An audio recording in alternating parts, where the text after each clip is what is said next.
Ease of doing से काफ़ी कुछ आसान हुआ है। पहले एनओसीज लेने के लिए जो बहुत सारी जगह जाना पड़ता था, अब एक सिंगल विंडो से काम हो जाता है। एक पोर्टल के थ्रू फाइल मल्टीपल जगह रोटेट करती है और उसका स्टेटस भी आप देख सकते हो। नोएडा जो न्यू ओखला इंडस्ट्रियल एरिया हमारा है, तो उस जैसा नोएडा जैसा डेवलपमेंट झांसी में होगा और एक नया नोएडा झांसी में बनेगा जो बीड़ा के रूप में दिखा लोगों को। तो हमने एक डुप्लेक्स जो 861 स्क्वायर फीट में बनाया था, 3 BHK डुप्लेक्स है, जिसमें एक ड्राइंग रूम है, डाइनिंग है, किचन है और भी सारी सुविधाएं हैं।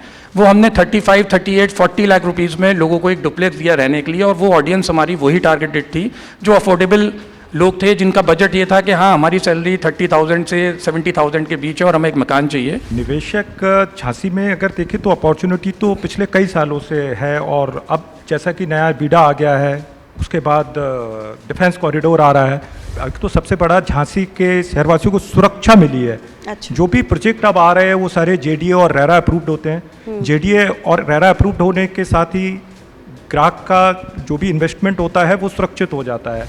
हर किसी का एक सपना होता है, सपना अपने घर का। लेकिन पहले के वक्त में घर मतलब ईंट और पत्थर को जोड़ देना, लेकिन अब झांसी की तस्वीर बदल रही है। यहाँ पर आधुनिक टाउनशिप, वर्ल्ड क्लास फैसिलिटीज़ और स्मार्ट सिटी।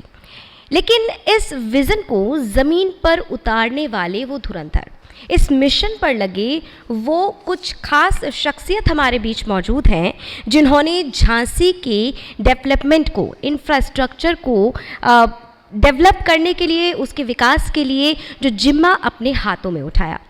तो अब हम समझेंगे यहाँ पर विकास को झांसी के, और ज़ोरदार तालियों के साथ स्वागत कीजिए सैन फ्रान के DGM अमित शुक्ला जी का और नमो ग्रुप के MD अमन मदन जी का। इसके साथ ही बातचीत को आगे बढ़ाएंगी सुषमा पांडे जी। तो कहते हैं कि किसी शहर की तरक्की को मापना है तो उसकी ऊंची ऊंची इमारतों को देख लीजिए। हालांकि सही मायने में खुशियां तब होती हैं जब उन इमारतों में आपका भी एक बेहद खूबसूरत, छोटा ही सही लेकिन सपनों का घर हो। तो क्या झांसी और पूरे बुंदेलखंड में रियल एस्टेट को लेकर काम हो रहा है? किस रफ्तार से हो रहा है? नोएडा और NCR जैसा क्या डेवलपमेंट का जो एक वादा किया गया था, क्या वो साकार हो पाएगा? इन तमाम चीज़ों पर हम बात करेंगे अपने इन दो खास मेहमानों से। तो हमारे साथ जो मेहमान हैं उनसे सबसे पहले अमन जी, मैं आपसे पहला सवाल लेना चाहूँगी कि यहाँ पर बड़ी अपॉर्चुनिटी की बात कही जाती है, बहुत सारी ज़मीनें हैं, बहुत सारे मौके हैं, लेकिन फिर भी दिल्ली NCR के कंपैरिजन में अभी भी उस तरह से, या लखनऊ में जिस तरह से प्रॉपर्टी के दाम बढ़े हैं या रियल एस्टेट ने जिस तरीके से वहाँ पर उछाल लगाई है, यहाँ पर वो अब तक संभव नहीं हो पाया। इसकी कोई खास वजह आपको नजर आती है?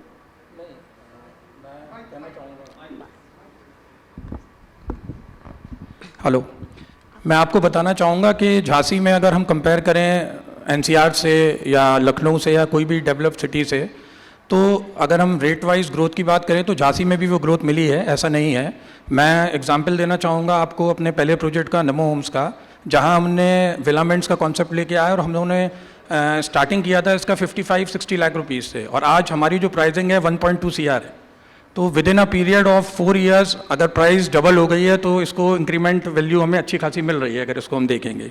हाँ, हम ये कह सकते हैं कि जो अनऑथराइज्ड कॉलोनीज़ हैं, जो डेवलपमेंट इस तरीके से हुए हैं कि लोगों ने कच्ची प्लॉटिंग कर दी या इस तरीके से कर दिया, तो वहाँ उतनी वैल्यू नहीं बढ़ी है। बट अगर हम JDA approved RERA registered projects लेके आते हैं तो निश्चित है कि डेवलपमेंट होता है, हमारी सिटी और ज़्यादा विकसित दिखाई देती है और प्रॉपर्टी की वैल्यू बढ़ती है। अमित जी, क्या आप भी इस बात से इत्तेफाक रखते जो अमन जी कह रहे हैं? आप माइक सर आपके बगल में है। जी बिल्कुल। अब अगर हम सनफ्रान ग्रुप की बात करें तो हम पिछले 17 सालों से झांसी में काम कर रहे हैं। हमने एक पिछड़े क्षेत्र को एक विकसित क्षेत्र में डेवलप कर दिया। जो कानपुर ग्वालियर बाईपास पे हमारे मोस्ट ऑफ द प्रोजेक्ट हैं, वहाँ पर हम पिछले 17 सालों से काम कर रहे हैं, और हमने एप्रिसिएशन जो पिछले 4-5 साल में एप्रिसिएशन दिया, 800% तक का एप्रिसिएशन दिया है अपने ग्राहकों को। तो मैं इस बात से पूरी तरह इत्तेफाक रखता हूँ।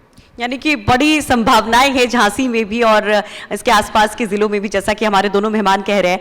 लेकिन जब संभावनाओं की बात आती है तो बहुत सारी कोशिशों की बात भी आती है। इसमें ईज़ ऑफ डूइंग की बात कही जाती है सरकार के, कि सरकार का दावा है कि ईज़ ऑफ डूइंग से बहुत फ़ायदा हो रहा है रियल एस्टेट को भी। क्या इस बात से भी आप इत्तेफाक रखते हैं? वो ईज़ आपको फील होती है? यस, बिल्कुल होती है। मैं माननीय आदरणीय हमारे मुख्यमंत्री योगी आदित्यनाथ जी को बहुत बहुत धन्यवाद देना चाहूँगा कि उन्होंने इस तरीके के प्रोग्राम्स, एक विज़न से, चाहे एक विजनरी उनकी थी, विज़न था कि हमें उत्तर प्रदेश को एक उत्तम प्रदेश बनाना है, और इस विज़न के साथ उन्होंने GIS ग्लोबल इन्वेस्टर समिट जैसे प्रोग्राम, सफल प्रोग्रामों को लॉन्च किया और आज वो सफल चल रहे हैं। और सिंगल विंडो सिस्टम बनाया, जो काम सालों में पेंडिंग रहते थे, नहीं होते थे, ऑनलाइन सिस्टम से कुछ दिनों में हो जाते हैं। तो ये एक बहुत बड़ी उपलब्धि है। GIS पोर्टल के माध्यम से पूरे वर्ल्ड से, अलग अलग कोनों से इन्वेस्टर्स आए, अलग अलग क्षेत्र के लोग आए, अलग अलग सेक्टर्स में इन्वेस्टमेंट किया। तो हमारे यूपी में इतना इन्वेस्टमेंट आया जिससे एम्प्लॉयमेंट बढ़ी। बेसिकली जब एम्प्लॉयमेंट बढ़ी, लोगों की सैलरीज बढ़ी, तो उनका लाइफ स्टैंडर्ड भी बढ़ा। जो लोग BPL कार्ड पे थे वो आज की डेट में उससे ऊपर आ गए हैं और अच्छा इनकम अर्न कर रहे हैं, और नई जो जनरेशन आ रही है उनके लिए भी एम्प्लॉयमेंट्स की नई अपॉर्चुनिटीज़ खुल रही हैं। अमित जी, आपको भी ईज ऑफ डूइंग से इजी लग रहा है कि सब कुछ आसान हो गया है? हाँ, ईज़ ऑफ डूइंग से काफ़ी कुछ आसान हुआ है। पहले NOCs लेने के लिए जो बहुत सारी जगह जाना पड़ता था, अब एक सिंगल विंडो से काम हो जाता है। एक पोर्टल के थ्रू फाइल मल्टीपल जगह रोटेट करती है और उसका स्टेटस भी आप देख सकते हो। उसमें टाइमलाइन भी होती है, 7 दिन, 15 दिन, 30 दिन। तो इससे काफ़ी कुछ आसान हुआ है। बट हाँ, कुछ जगह है जो अभी प्रॉब्लम है, जो कि पूरी तरह ऑनलाइन नहीं हुई है। तो हम गवर्नमेंट को लगातार फीडबैक देते रहते हैं इस बारे में, और हाँ, वो भी करेक्टिव मेजर्स ले रहे हैं इस बारे में, और सुनते हैं और उसको कर रहे हैं। लेकिन अभी भी जो लोगों से बातचीत करके पता चलता है कि जिस प्रोजेक्ट को 12 महीने में अप्रूवल मिल जाना चाहिए, उसमें अभी भी डबल टाइम लग जाता है अप्रॉक्स। मतलब अभी भी समस्याएं हैं। बहुत अच्छा क्वेश्चन किया ये आपने। इसके लिए देखिए, मैं बताऊं, एक कंस्ट्रक्शन के लिए तो सिर्फ 2 चीज़ों की ज़रूरत होती है, एक मैनेजमेंट और एक technique.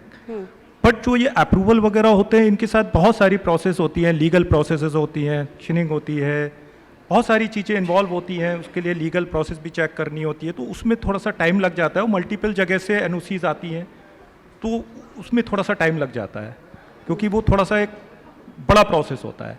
Aman ji, single window system का फायदा है, आप बोल रहे हैं, जैसा आपने भी बोला, ईज ऑफ डूइंग भी है, तो भी इस तरह से प्रोजेक्ट्स क्यों फिर इतना लेट हो जाता है, उसमें क्यों लटक जाते हैं? नहीं, मैं इस चीज़ से सहमत नहीं हूँ कि मैं कहूँ कि प्रोजेक्ट्स लेट हो रहे हो। या तो प्रोजेक्ट्स लेट होते हैं तो कोई लैंड की लीगलिटी प्रॉब्लम होगी कि लैंड के लीगल पेपर्स ठीक नहीं है। NOCs का सिंगल विंडो सिस्टम है, तो अगर हम बात करें तहसील की, नगर निगम की, पॉल्यूशन की, नेशनल हाईवे की, या जल संस्थान की, इलेक्ट्रिसिटी डिपार्टमेंट की NOCs का, तो भाई हम लोग जब ऑनलाइन अप्लाई करते हैं तो हमें विद इन 15 to 30 डेज़ में NOCs इजीली प्रोवाइड हो जाती है।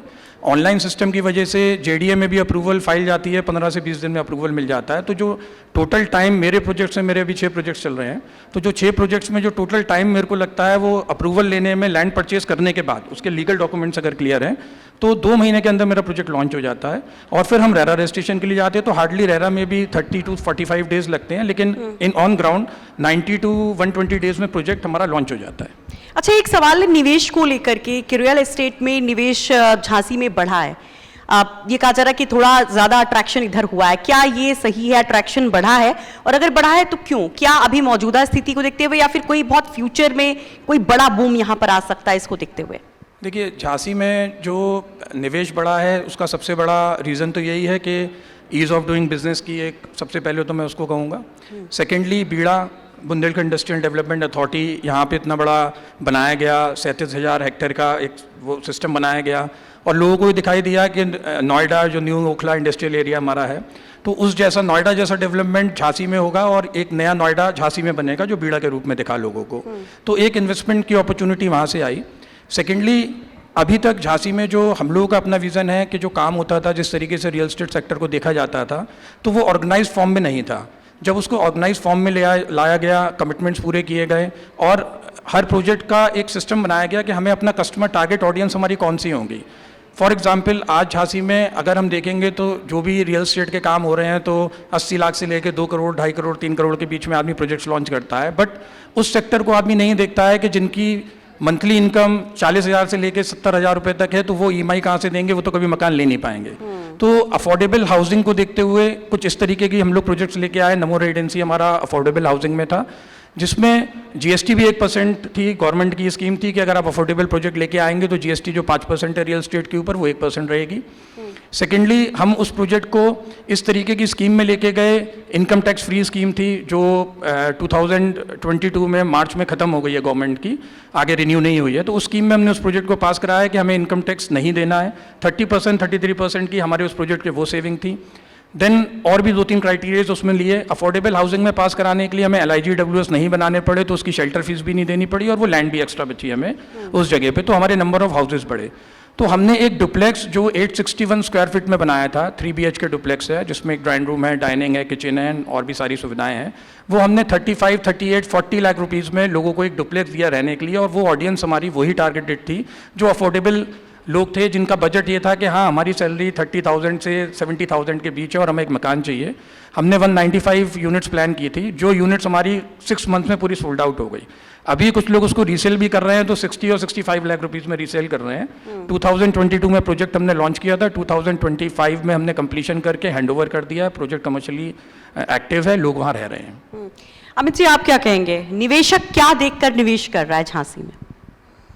देखिए, निवेशक झांसी में अगर देखें तो अपॉर्चुनिटी तो पिछले कई सालों से है, और अब जैसा कि नया बीडा आ गया है, उसके बाद डिफेंस कॉरिडोर आ रहा है, तो ये अपॉर्चुनिटीज़ अभी बढ़ती ही जाएंगी। और तो इसके साथ क्या लोगों को सस्ता घर भी मिल रहा है? क्योंकि जो मूल्यता सवाल है वो आम लोगों से है, एक मिडिल क्लास फैमिली से है, जो अपना घर बनाना चाहता है, और एक घर बनाने में उसे ताउम्र किश्तें भरनी पड़ती है, EMI भरनी पड़ती है, तब जाकर के कहीं अपना एक घर होता, अपनी छत होती है। देखिए, इसमें अगर हम घर को सस्ता करना चाहते हैं तो लोगों को अपनी मानसिकता थोड़ी सी चेंज करनी पड़ेगी। अभी मैं एक सेमिनार में था गोवा में, जहाँ प्रीकास्ट रियल स्टेट के लिए प्रीकास्ट होम्स बनाने का उनका एक टेक्नोलॉजी उन्होंने अपनी शेयर की।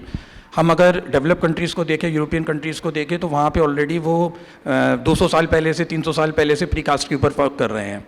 प्रीकास्ट एक टेक्नोलॉजी ऐसी है कि अगर हमारी कंस्ट्रक्शन कॉस्ट आज हम देखते हैं तो 1500 से 2000 रुपये स्क्वायर फीट आ रही है, अगर हम प्रीकास्ट पे वर्किंग करते हैं तो हमारी कंस्ट्रक्शन कॉस्ट कम होती है। सेकेंडली, हमारा जो टाइमलाइन है उस मकान को या उस फ्लैट को या कोई भी बिल्डिंग है उसको डिलीवर करने का, वो बहुत कम हो जाता है। फॉर एग्जाम्पल, अगर हम एक प्रोजेक्ट करते हैं जिसमें मान लीजिए 500 हाउसेज हैं, 500 फ्लैट्स हैं या डुप्लेक्सेस हैं, व्हाट्सोएवर, तो अगर हम ऐसा कुछ प्लान करते हैं तो उस प्रोजेक्ट को करने के लिए हमें मिनिमम 3 से 3.5-4 साल चाहिए। लेकिन अगर हम प्रीकास्ट इंडस्ट्री पे जाते हैं तो यही प्रोजेक्ट 1 साल में कंप्लीट हो जाएगा। हमारे इंडिया में साउथ में हम देखें या हम MP में भी कहीं देखें, छत्तीसगढ़ तरफ देखें, उस तरफ ये चीज़ें आप स्टार्ट हो गई हैं। गवर्नमेंट्स कई इस तरीके के प्रोजेक्ट लेके आ रही है। अब प्रॉब्लम यहाँ आती है कि लोग ट्रेडिशनल कंस्ट्रक्शन को जानते हैं कि ट्रेडिशनल कंस्ट्रक्शन क्या है, कि भाई एक आदमी लगा है, उसने कॉलम शटरिंग लगाई, कॉलम डाला, स्लैब कास्ट की, ब्रिक वर्क किया। अब प्रीकास्ट क्या है? प्रीकास्ट में हमने कास्टेड स्लैब लाए, कास्टेड शेयर वॉल लाए, कास्टेड कॉलम्स लाए, बीम्स लाए, और हमने उसको एक तरीके से असेंबल कर दिया। तो अब लोगों के मन में ये डाउट आता है कि ये कितनी ड्यूरेबल कितनी है, सस्टेनेबिलिटी कितनी है इसकी। हालांकि जो उसकी टेस्ट हुए हैं 7.1, 7.2 का, अगर भूकंप की अगर इतनी होती है तो वो बिल्डिंग कभी हिलती नहीं है, गिरती नहीं है, मीन्स इस तरीके से टेस्टिंग भी हुई है, अगल बगल की सारी बिल्डिंग्स गिर जाती हैं। प्रीकास्ट में हम मैक्सिमम 68 स्टोरी बिल्डिंग तक अभी जा सकते हैं। तो आप मैं इस पे जरूर आऊंगी। बहुत रोचक तथ्य है कि अब क्योंकि कहते हैं ना कि रेडी टू मूव वाला सिस्टम है, तो रेडी टू मतलब बिल्कुल आपका लाए, असेंबल किया और खत्म हो गया, घर भी बन गया। तो वो जो एक फंसता था कि भाई पोजीशन कम मिलेगा, घर आपने अभी इन्वेस्ट किया, कब प्रोजेक्ट कंप्लीट होगा, कब पोजीशन मिलेगा, और उसमें कई सारे प्रोजेक्ट को हमने दिल्ली एनसीआर में फंसते देखा, इनफैक्ट लखनऊ में भी बड़े बड़े प्रोजेक्ट्स को फेल होते भी देखा है। अमित जी, क्योंकि आपकी बात अधूरी रह गई थी, आपके हिसाब से क्या सस्ता घर लोगों को मिल पाएगा? आम इंसान क्या अपना घर कम दाम में कम समय में पा सकता, जैसा कि यहां पर अमन जी कह रहे? देखिए, सस्ता घर तो उपलब्ध हो सकता है, बट देखिए सस्ते घर के साथ हमें क्वालिटी भी देनी है, गुणवत्ता भी देनी है। तो अब मैं देखता हूँ ग्राहक को पहले गुणवत्ता चाहिए। सस्ता तो ठीक है, सस्ते के से पहले उसे गुणवत्ता चाहिए। उसे चाहिए कि जिस घर को वो खरीद रहा है उसमें सुरक्षित रहे, उसमें गुणवत्ता हो, क्वालिटी कंस्ट्रक्शन हो। तो जब क्वालिटी कंस्ट्रक्शन की बात करते हैं तो बहुत सारी चीज़ें होती हैं। अब जैसे हम जो शटरिंग इस्तेमाल कर रहे हैं वो मेवन की शटरिंग इस्तेमाल कर रहे हैं, that is the costless thing. तो बहुत सारी चीज़ें, जो हमारा रॉ मटेरियल होता है, जो भी वो क्लिनिकली टेस्टेड होता है, केमिकली टेस्टेड होता है, फिजिकली टेस्टेड होता है। तो क्वालिटी से कॉम्प्रोमाइज़ अगर करेंगे तो बहुत सस्ता हो सकता है, बट अगर क्वालिटी से कॉम्प्रोमाइज़ नहीं करेंगे तो फिर थोड़ा तो ग्राहक को समझ आता है ये बात। अच्छा, बीडा के रोल को आप कितना बढ़ा पा रहे हैं, क्योंकि बीडा के अधिकारी भी यहाँ पर आए थे और उनसे भी एक अच्छी बातचीत हुई है यहाँ पर। वो बहुत बड़े बड़े प्लानिंग्स की बात कर रहे हैं और उस हिसाब से लगता है कि शायद कुछ ही सालों में झांसी जो है वो बुंदेलखंड का ग्रोथ इंजन बन जाएगा। अमन जी। बिल्कुल सही कहा आपने। बीड़ा जिस तरीके से अपने आप को विकसित कर रहा है और जो उनके आर्किटेक्ट और इंजीनियर्स हैं जो इस लेआउट पे वर्क कर रहे हैं, उसमें उन्होंने जो फोकस किया है वो बेसिकली इंडस्ट्रीज़ के वहाँ सेटअप हों, रेजिडेंशियल जोन्स दिए हैं, है ना, आईटी पार्क्स दिए हैं, ये सब चीज़ें दी हैं ताकि जो लोग डेवलप्ड सिटीज़ में बैठे हुए हैं जहाँ पे कॉस्टिंग बहुत ज़्यादा हाई हो चुकी है, वो इंडस्ट्रीज़ यहाँ सेटअप हों आके, वो फैक्ट्रीज़ हों या कॉल सेंटर्स हों या इस तरीके से आईटी पार्क्स बने। क्योंकि बुंदेलखंड में या इस रीजन में लेबर, मैन पावर या सैलरी वाइज हम देखें तो वो चीपर है, तो उनकी कॉस्ट कटिंग, उनकी और जो जिस बिल्डिंग्स में वो वहाँ काम कर रहे हैं उसकी जो आज की डेट में वैल्यू है, उस वैल्यू में यहाँ पे वो 3 गुना 4 गुना एरिया उतना कंस्ट्रक्ट कर सकते हैं।